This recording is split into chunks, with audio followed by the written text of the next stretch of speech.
Assalamualaikum warahmatullahi wabarakatuh.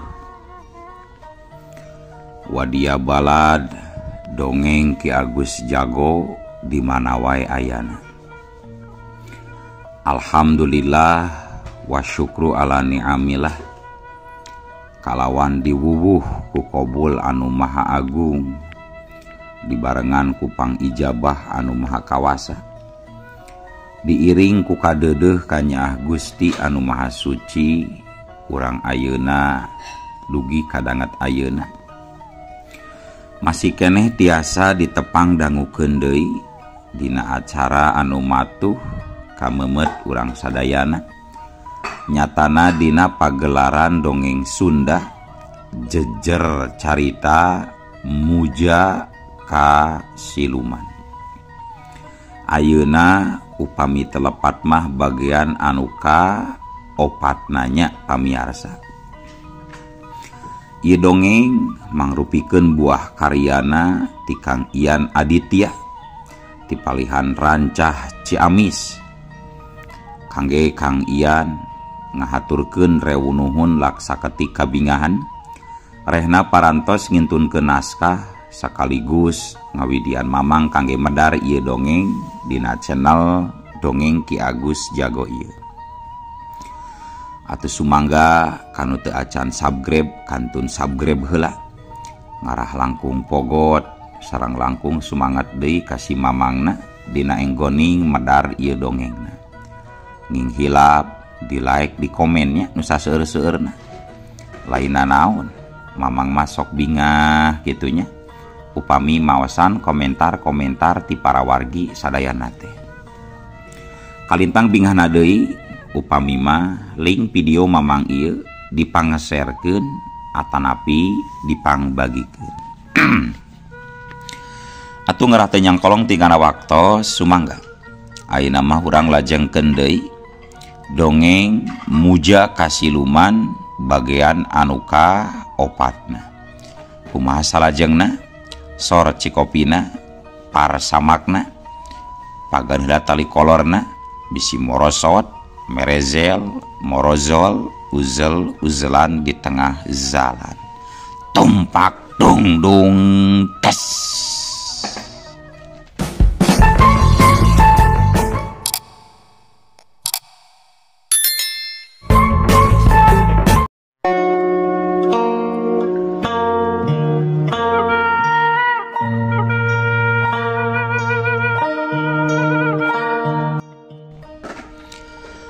Para wargi sadayana ngebutna mobil anu ditumpakan kujang Ardan, norobos ngagebretna hujan, maksa lumpat najan roke kadengena kudordarna gelap teu paduli, jalan laleur teu diperhatikeun, anu penting mah tereh nepi ka tempat anu dituju nyaeta lembur indungna. Sanggeus nepi ka simpang 3 leok mobil mengkol ka kenca, terus mapai jalan parapatan anu berasna ka imah reodna Jang Ardan. Cekit kadenge pisan tarikna sora kampas rem nu kabaseuhan ditincak, maksa ban sangkan eureun teu jauh ti hareupeun imah panggungna Jang Ardan.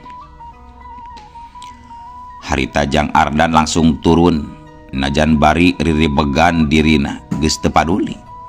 Nu penting mah bisa tereh nepungan indungna anu keur diriung di tengah imah ku tatanggana anu reang keur pangajikeun. Nepi ka jero imah kasampak teh mana harita geus keur ngahanju, napasna geus lok bangkong, tinggal saeutik deui paragat ninggalkeun ragana. Beungeutna menis sepapias lieur taya getihan, matana ngadadak semu molotot.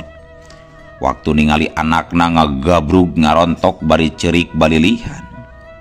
Hampura emak, hampura. Nakunaon atuh ari mah. Pan tadi isuk oge teu naon waktu ku Ardan ditinggalkeun ka pasar teh mah. Kunaon mah? Kunaon?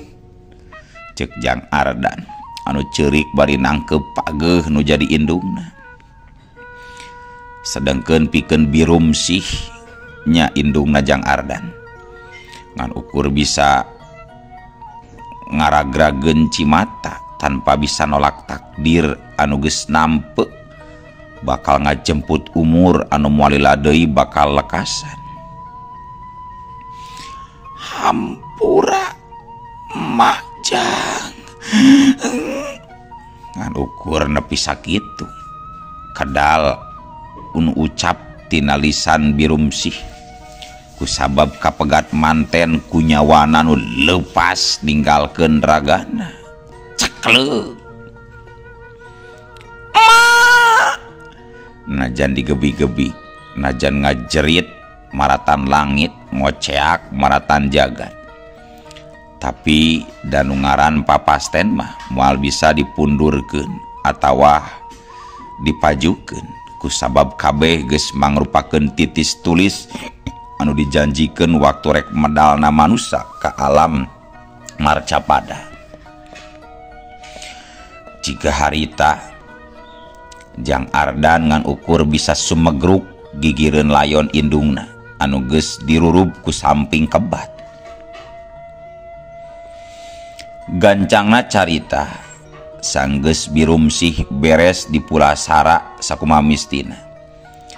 Kabeneran waktu teh geus nyedek ka magribkeun. Jang Ardan buru-buru mayar heula sewa mobil Mang Jae anu disewa pikeun dagang teh. Malah ngahaja mere duitna teh 2 poeun. Jang Ardan 2 poeun keur poe isuk deui kulantaran hayang mayukeun parabotan anu samobil keneh can payu kabeh.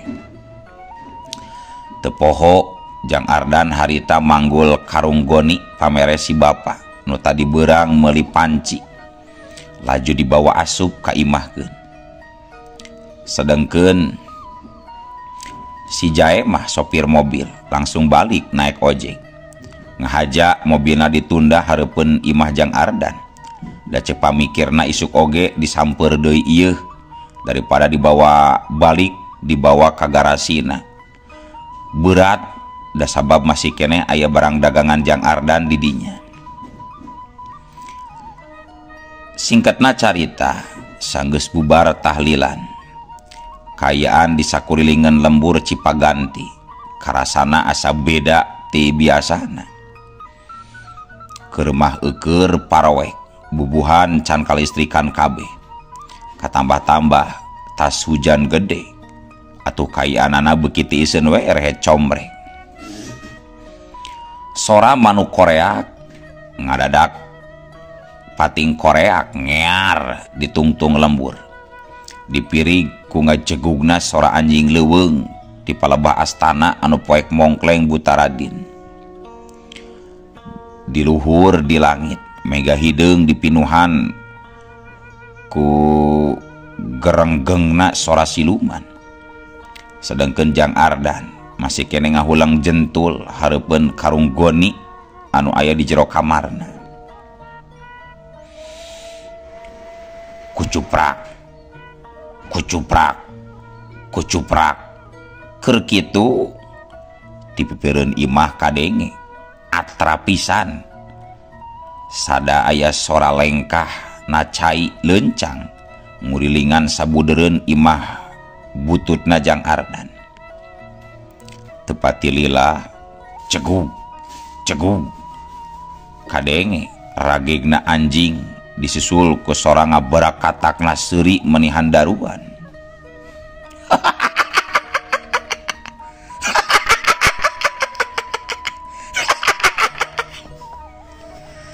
Selang sabaraha menit kahareup ujug-ujug gelebug angin datang meninga gelebug karasana ku Jang Ardan asarek ngahiberkeun imahna anu geus reod.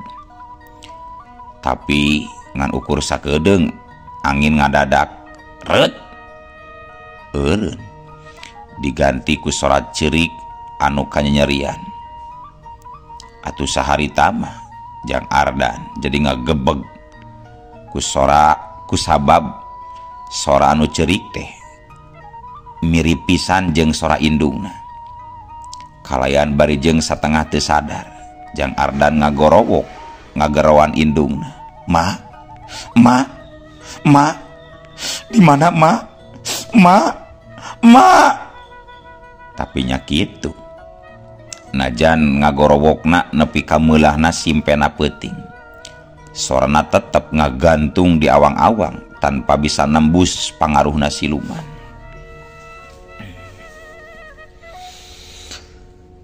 Jang Ardan angger diuk di hareupeun karung goni, sedengkeun sorot matana masih keneh beueus. Teu lila tisaprak leungitna sorat ceurik. Kadenge ku Jang Ardan jentre pisan ngagelegerna sora Prabu Singkil.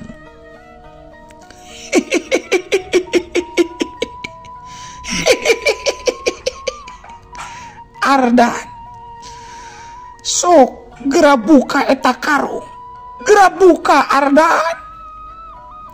Najan ngarenjak, harita Jang Ardan buru-buru muka tali karung goni bari semu ngegeleter. Bret. Sora pegatna tali rapia anu dipaksa didudut ku leungeun kasar Jang Ardan. Kiwari geus ngaberewek muka nembongkeun sakabeh eusina eta karung. Pas karung dibuka, sapada harita mata Jang Ardan molotot, sungutna calawak, beungeutna pias, sedengkeun awakna ngageleter hebat. Hah? Hi.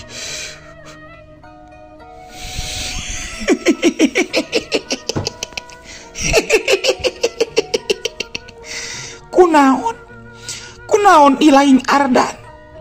Jika anu setruk kitu geuning, kunaon ilaing? Sentak sora gaibna Prabu Singkil.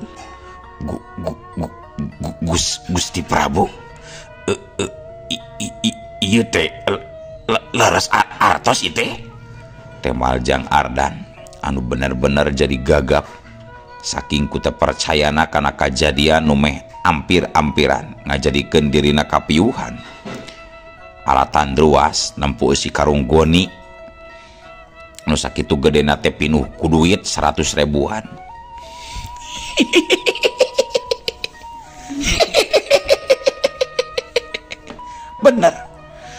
Bener pisan Ardan, eta duit keur persekot ti kaula lumih pagawean ilaing alus. Sing inget Ardan, tugas ilaing sakali deui nyaeta mulangan ku hayam sasapihan.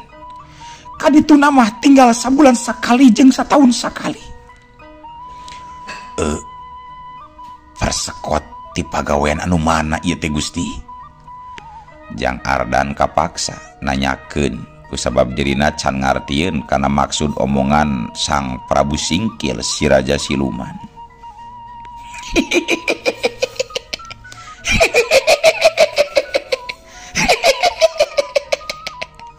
Wah, belegug sia Ardan. Ieu dengekeun ku ilaing.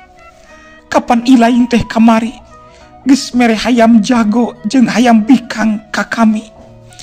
Tah ieu duit itung-itung gagantina sangkan ilaing teu sedih teuing Ardan. Sajongjongan mah Jang Ardan ngahuleng ngaraga meneng. Eusi otakna ngadadak kosong, padahal cimata teh tekendat ngaragajag maseuhan samak. Hatena gajerit maratan langit ngoceak maratan jagat. Pikiranana mangprung nyambat-nyambat kanu jadi indung. Ngagupayan anu jadi bapa nu kiwari geus moal bisa balik deui alatan ku ngaberungna nafsu diri.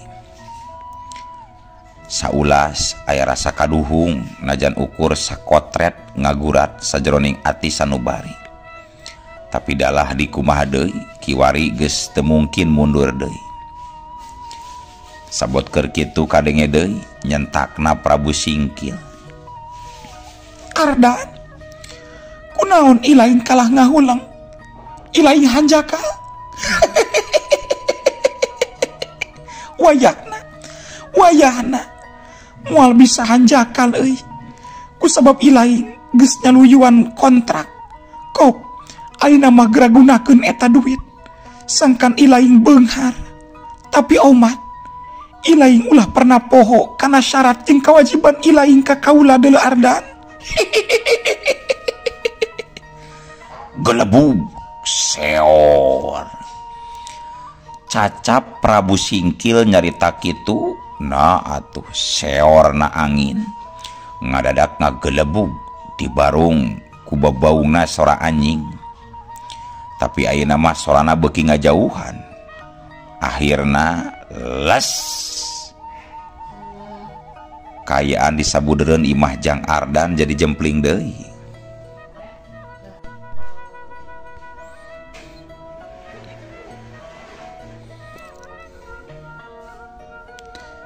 Di sabudeureun imah Jang Ardan jadi jempling deui.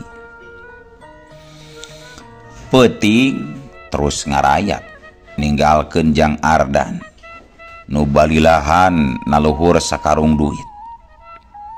Sedengkeun muterna waktu teu pernah eureun nepi ka mangsa datangna wanci beurang. Isukna percis jeung 2 poe ka tukang. Jang Ardan geus sagedang dan ti imahna. Niat rek ngadagangkeun deui sesa parabot anu samobil kamari masih keneh nyesa. Sok sanajan pikiranana can 100% bisa poho ka indungna. Tapi saeutik kaubaran waktu dirina inget kana duit anu metet sakarung pinu. Tekung silila nungguan Mang Jae supir L300 geus norojol datang seja nyamper Jang Ardan anu arek miang ka pasar Cipaganti. Kalayan teu loba catur deui sanggeus ngopi ngawadang. Duanana langsung ngabiur tumpak mobil muru waktu sangkan teu kabeurangan.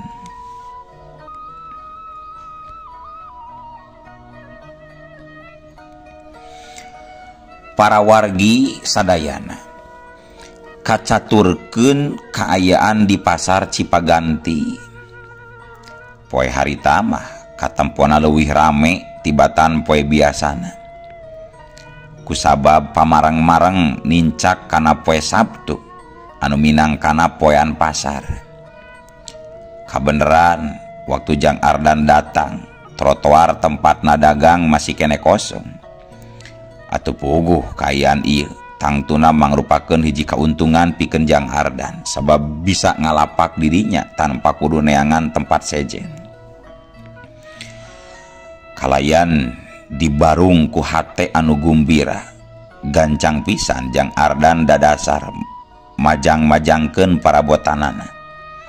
Nu saterusna sanggeus katempona rapih mah daganganana laju ditawar-tawarkeun ka sakur balarea anu lalar liwat ka hareupeun jongkona. Baskomna Bu mangga panci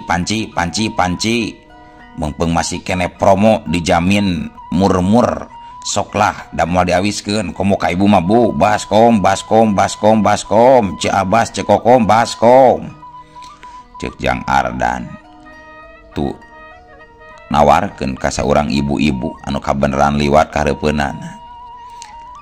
Sabaraan kitu Jang? Nu ieu nupang ageungna 25.000. Paminu sedengna wios lah 15 ribuan. Eta oge pedah ka ibu da kanu sanes mah 20 eta teh Bu. Mangga Bu, ditinggalan Bu. Nya kitu Jang. Sok atuh ibu meuli 2 anu 15 ribuan. Kabeneran pisan keur butuh ieu. Tembal si ibu. Meuni rancage dumeh menang baskom murah jaba alus deuih bahanna. Sedangkeun pikeun Jang Ardan kacida bungahna nu matak buru-buru di barangan bari nganuhunkeun. Aya ku alus milik poe harita mah dagangan Jang Ardan kacida laris pisan. Malah teu kungsi 3 jam parabotna ngan ukur tinggal nyesakeun panci hiji deui. Najan bunga tapi aya nu mawa aneh pikeun diri Jang Ardan. kulantaran gening sesa parabotan teh jika no dihaja disesakeun panci wungkul. Kayanana jadi tambah heran waktu lamunanana kagebah ku datangna si bapa. Si bapa nu sarua keneh jalmana jeung nu dua poe ka tukang. Malah mah anggar terobah anu ditanyakeun teh ngan ukur panci deui we. Keula jang dagoan ulah wakat tutup bapak butuh kene panci ieu aya kene teu panci jang. Cek si bapak jol datang langsung nanyakeun panci. Aya pak kaleresan sesa hiji deui pisan pak. Alus atuh ari kitu mah aya kene milik bapak teh. Sok kadiekeun sabaraha hargana eta panci rek dibeuli ku bapak ieu. Mangga we wios 30.000 ge pak nyeepkeun imah pak. Temal Jang Ardan bari ngasongkeun pancina. Sedangkan si bapak tadi nyodorkeun duit 50. Ari pikeun Jang Ardan manehna geus surti kalayan teu loba tatanya deui duit teh dipulangan ku hayam sasapihan. Pak wios ieu teh diangsuran ku nu kieu pak. Nuhun pisan jang kana kadeanana. Ayeuna mah mending jugra balik kusabapan hayamna oge geus beak. Nu ti heula hayam jagona tuluy hayam bikangna. Ayeuna dibere hayam anakna nu sasapian. Geus samburna jang geura balik ayeuna mah. Pungkas si bapa bari ngaleos indut bari ngaleos indit kabeh kalerkeun. Kajadian ieu teu luput tina perhatian si Jae supir sewaanana anu ngarasa aneh waktu Jang Ardan mulangan duit ku hayam sasapihan. Tapi nya ge kitu manehna teu loba tatanya. Yang penting pikeun mehna mah bayaran we tina sewa mobil. Ngendek setengah jam ti harita Jang Ardan terus ngajak balik ka si Jae da sabab daganganana geus laris manis Tanjung Timpul eueuh nu nyesa hiji-hiji acan. Mang, hayu ayeuna mah mending balik we. Ongkoh pan daganganana oge geus erep ieu teh. Gampang isukan deui ari geus aya barang na dagang mah hayu Bang. Siap Jang. Moal balanja nu sejen heula kitu Jang. Bisi arek ku Mamang di dagoan. Da beurang kene ieu teh karek oge jam 11-an Jang. Moal Mang. Ongko asa carape ieu teh asa hayang ngareur. Kepan sore terek tahlil. Tapi bisi Mamang rek meuli heula oleh-oleh mah jang budak di imah sok we. Tah ieu duitna Mang. Cek Jang Ardan bari ngasongkeun duit 100.000. Dan ajan kitu oge ari sifat berehana mah tetep teu leungit Jang Ardan teh. Moal Jang gampang isukan diwe balanja keur oleh-oleh budak mah. Tembal Mang Jae bari ngahirupan mobil. Nu saterusna sanggeus sagala narapi mah si Jae nincak pedal gas, mobilna nyemprung langsung ngageuleuyeung ngajugjug ka lembur Jang Ardan.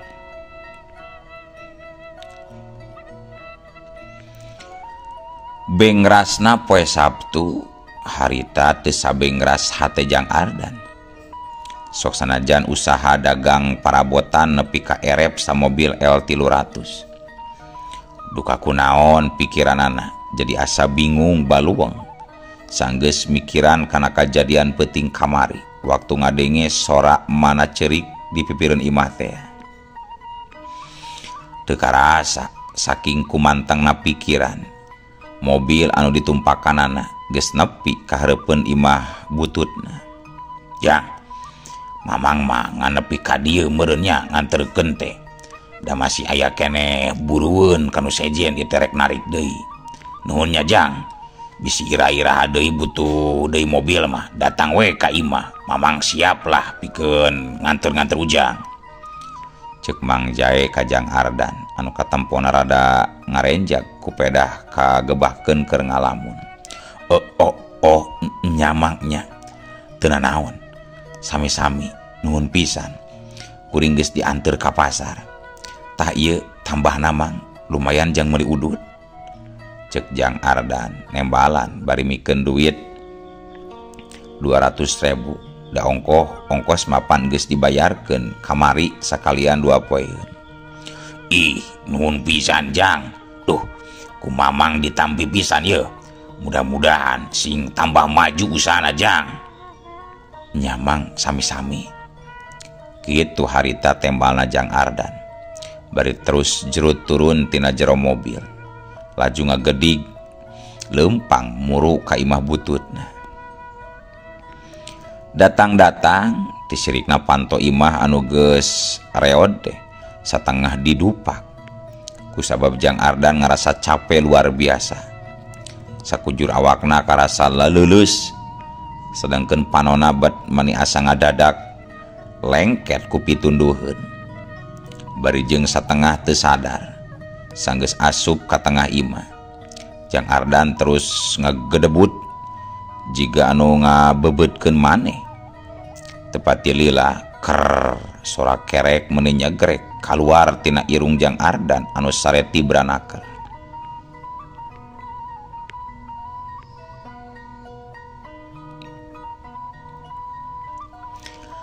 Rundayan carita hirupna manusia salila ngumbara di alam dunia.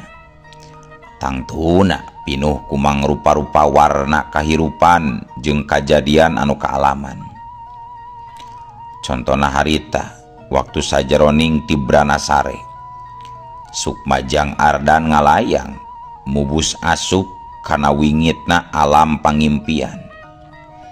Diseret ku hiji makhluk anu pikasieun nu dipaksa asup ka hiji rohangan panyiksaan. Suku jeung leungeunna dibarogod ku rante, beuheungna ditalian ku tambang tina inju. Letahna ngelel jiga anjing, sedengkeun matana burial buncelik nahan kanyeri nu taya papadana. Jang Ardan dina impian dijagrageun hareupeun Prabu Singkil anu keur ngabedega tulak cangkeng. Udang Ardan, geus waktuna ilaing kudu babakti ka kaula deuleu Ardan. Sentak sang Prabu bari morongos. Sedangkeun Jang Ardan boro-boro bisa hudang, najan sakalieun nyengkatkeun beung oge karasana meuni asa dibangbaluhan ku batu gede.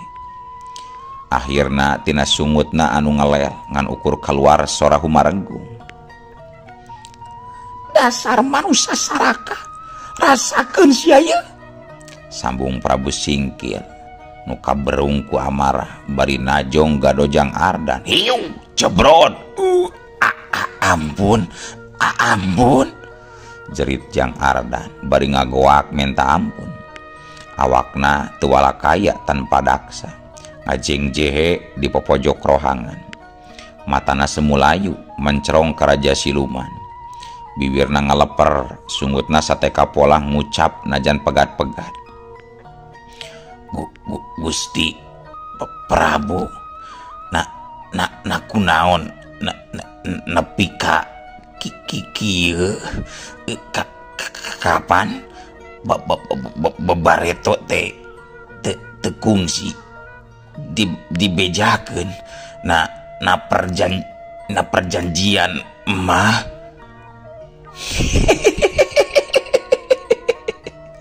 Ya, dengekeun ku ilaing Ardan, dengekeun sangkan jentre. Kahiji kapan silaing geus mikeun 3 hayam nyaeta hayam jago, hayam bikang jeung nu tadi hayam sasapihan. Tah di sisi lain hayang nyaho eta teh kias. Hayam jago berarti bapa silaing, hayam bikang berarti indung maneh, hayam sasapihan diibaratkeun ilaing sorangan anu geus masrahkeun diri rela jadi batur kami.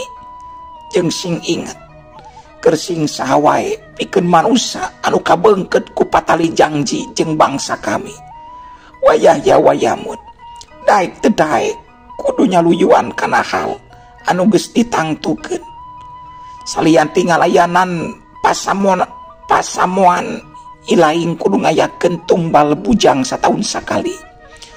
Nu kaduana ilaing dibere kabeungharan ngan ukur nepi ka 7 tahun. Jeung saumpama geus nepi kana waktu cunduk kana mangsa, wayahna ilaing bakal dibawa ke alam kami pikeun dijadikeun budak keur ngalayanan sagala parentah ti kaula.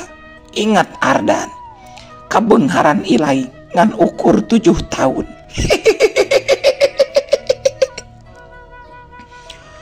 Barang ngadenge omongan kitu ti Prabu Singkil, sakadapan majang Ardan ngan ukur bisa kaduhung tanpa bisa ngayakeun reaksi nanaon. Najan diri ngusahakeun sangkan bisa lepas tina kuatna rante nu nalikung, tapi tetep usahana teu pernah ngabuakeun hasil nanaon. Nu aya ngan ukur bisa ngagorobok satakerna, ngoceak sakuat tanaga jeung kamampuan bari menta tulung. Sedangkan Prabu Singkil harita ngadon seuri ngabarakatak menihan daruan. Sabot keur genting kitu kadenge kana ceulina aya sora anu ngagerowan, hiji sora anu geus teu asing deui. Jang, enggeus ulah ngadengikeun wae dongeng. Ayeuna maju pikeun ibu-ibu gera marasak jeung gera nyareuseuhan. Pikeun bapak-bapak beral gera miang, gera arusaha ulah ngan ukur ngabako we jeung ngabako. Da geuning dongeng teh. Eleuh, Waktosna kabujeng seep wadia balad dongeng Ki Agus Jago. Keun atunya. Ya dongeng teh urang cekapkeun we heula dugi ka dieu. Insyaallah enjing pageto baris dilajengkeun deui. Atuh ku kitu ku kieuna mamang saja amit mungkur amit mundur dipayuneun para wargi sadayana. Hayu ah. Assalamualaikum warahmatullahi wabarakatuh.